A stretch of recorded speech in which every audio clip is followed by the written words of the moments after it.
அனைவருக்கும் வணக்கம். 2 நாட்களுக்கு முன்னாடி ஒரு செய்தி. அது என்ன அப்படின்னா, இது பாலிமர், தமிழ் 24/7, அவன் தந்தி டிவி ரொம்ப முக்கியம் வச்சுக்கோங்க, ஜால்ரா அடிக்கிறதுல.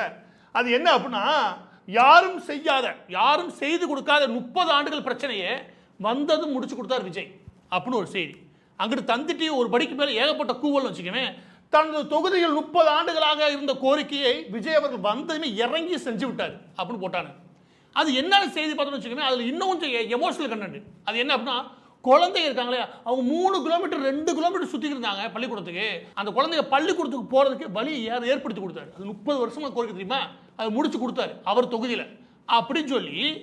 ரெண்டாவது இவங்க போடுறானுங்க, முதலாவது ஆன்லைன் முழுவதுமாக இந்த ரூட் மாஃபியா இருக்குல்ல, அதை பரப்பிட்டானுங்க. அதுக்கப்புறம் செய்தி நிறுவனம் அதை எடுத்துட்டு விளம்பரமாக போடுறான்னு வச்சுக்கோங்க. ஆனால் இது உண்மை இல்லை. உண்மை என்னன்றது நான் சொல்லுங்க. அது என்ன அப்படின்னா, இதை ஏன் நான் சொல்ல வேண்டியிருக்கிறத கடைசியாக சொல்கிறேன். முதலாவது அந்த செய்தியுடைய உண்மைத்தன்மையை சொல்கிறேன். அது என்ன அப்படின்னா, இந்த பெரம்பூர் தொகுதி இல்லையா, விஜய் அவர்களுடைய தொகுதி, அந்த தொகுதியில் அவர் செஞ்சு கொடுத்தான்றாங்களே, அது செஞ்சு கொடுத்தா சொல்கிறாங்களே, அந்த மேப் இதுதான். நீ கூகுள் மேப்பில் தேடி வச்சுக்கேன், கிடச்சுன்னு வச்சுக்கவேன், அந்த இடம் இதுதான்.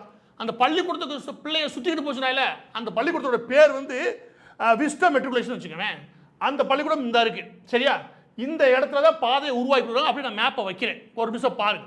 அது என்ன அப்படின்னா, இதுதான் கணபதி ஸ்ட்ரீட்டு, இதான் ராமகிருஷ்ணா தெரு. இந்த ராமகிருஷ்ணா தெருக்கும் கணபதி ஸ்ட்ரீட்டுக்கு இடையில பாதையை அமைத்து கொடுத்தார் அப்படின்னு சொல்லி பரப்புறானுங்களே. அதை அமைச்சு கொடுக்கறது மூலமாக 3 கிலோமீட்டர் சுற்றிக்கிட்டு இருந்துச்சு பிள்ளைங்க. அதுக்கப்புறம் குறுக்க பூந்து போயிருமா கிடையாது. அது மொத்தமே 70 மீட்டர் கூட கிடையாதா. அதை குறுக்க பாஞ்சு வச்சுக்க, அது 50 மீட்டரா. இதை பள்ளிக்கூடத்தில் பிள்ளைய பயன்படுத்த முடியாமல் போச்சா.